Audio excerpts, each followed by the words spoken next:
little bit more information could have helped. Yeah. Could have helped something. Like I like the tone they set, the world they have placed us in.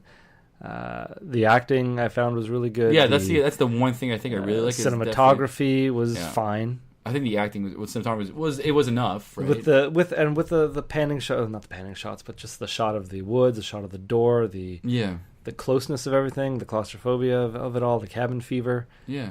I think it was a pretty good suspense film. Yeah, it was. But I don't know, would you go watch it again? That's the thing. So when I compare it to these films where just like, they're very ambivalent of what's really, like, what really antagonizes the storyline or really drives the storyline, I definitely pick Babadook, It Follows, 10 Cloverfield Lane over this on a long shot. On a big long shot. Yeah. To me, anyway.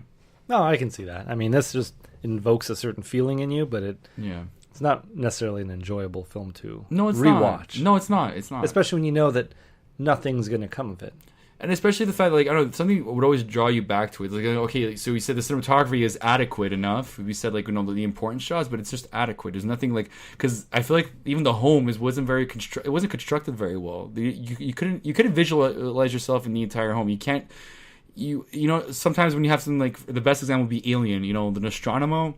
Okay. It's just, the ship very well. You know it yourself because you've seen so much of it. It's established to you. Yeah. Where in this film, it's like, it's kind of dry whenever they change setting of the film. You know what the outside looks like, but the inside, there could have been, 3 more rooms for all we know, and we don't know where it leads to. We don't even know where that corridor is, where that red door is. Was it on the bottom floor? I could have imagined it being on the top floor, too. No, that was on the ground floor. Well, I guess the dog got in. Yeah, there could still be stairs to go up or something. You never know. No. You don't know what the outline is. That's the thing. Well, we saw him run out once. I think it's yeah, but don't forget, it's also like, I think the land is kind of on an incline too, and obviously the house is built along this incline, so you could get on from like the incline into the house, I think too, right? I remember there being a hill. I don't know. I could imagine this wrong too. I could be. Either way, it's not memorable. No, it's not. But it's not. Overall, I'm going to say that this film was worth my time. Okay, I wouldn't. You would say no. I think there was a bit of. I think I read too much hype on it.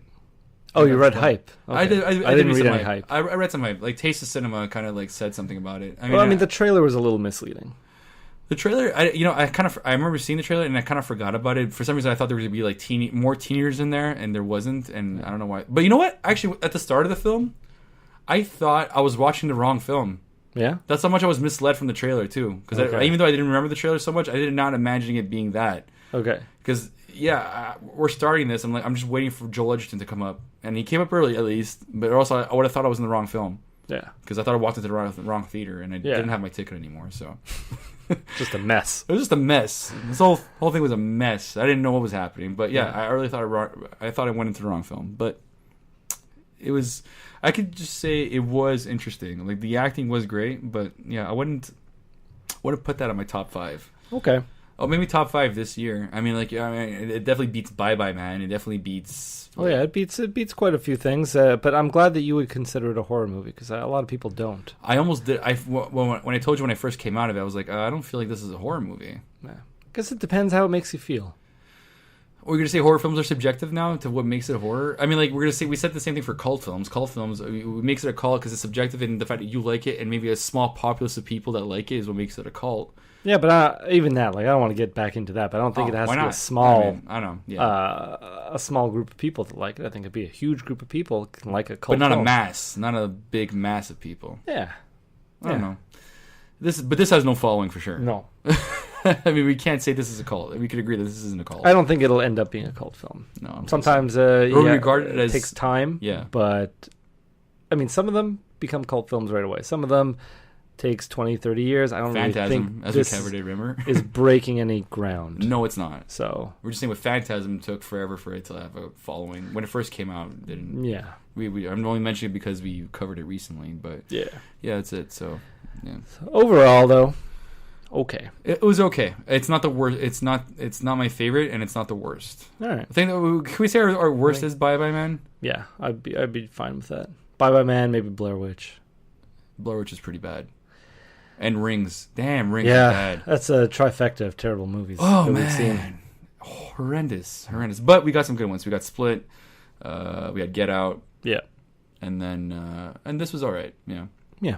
And there'll be more to come. I guess that's really all we have to say about this film. So we've got shorter episode. Yeah, Fantasia coming up, which is going to be fun too. Yeah. And actually, I did want to. I don't know if you saw it. I saw this trailer for this pretty cool film. I found it pretty cool. It's kind of a combination of Groundhog Day and a teen slasher. Okay. The plot line is it's called Happy Death Day, and the plot is basically this girl who's in college wakes up. It's her birthday. You see her. You see the first half of the first 10 seconds. She goes throughout her day, and then she gets murdered. But she wakes up again the same day, and she's stuck on that very day where she gets murdered, and it basically has this Groundhog Day effect where it's just like she has to figure out has to survive and has to figure out who's killing her. And what I like about it is that she kind of becomes cynical. It's like, okay, she's dying, but it's like, okay, yeah, I'm expecting it. I'm gonna die. And then the way she dies becomes more elaborate. You have like a car explosion at some point, and she's like, "Oh, come on!" And it's just she becomes cynical and she becomes detached for the fact that she's dying. Because obviously, the first 3 times you see that she's really genuinely scared, but she's not scared anymore. She has to solve the fact that she's dying. Yeah. So I think that looks like a really interesting film to watch, and that's coming out in September. That's done by Blumhouse. Okay. So could check that out. Yeah, I think that looks really great. Then along the lines we have Leatherface coming out too. It'll come out one of these days. It's supposed to come out earlier this year. It was. So that's a cult that people are still going to follow. Yeah. Oh, actually, speaking of that, Cult of Chucky comes out. That's true. I forgot. That's the other one. I knew I was forgetting something. Yeah, and we're not watching 47 Meters Down unless I'm watching it on my phone. So you got to make sure that shark's not big enough to get you. Still afraid of them. I'm still going to watch Shark Week. I want to see Phelps race that great white shark, which I'm just curious as how they're going to set that up. Yeah. They're going to put that shark in a lake. We'll see.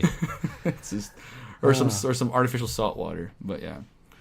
So yeah, I've exhausted everything I need to say. All right. Well, I think maybe in the weeks to come we should maybe do a roundup of all the horror films coming out in the next little while. Things that we're excited to see. Right after Fantasia, right? Yeah. So let's get our bearings then. But for now, this has been Cringe Talk. And I'm Matt. And I'm David. Have a good night. Bye.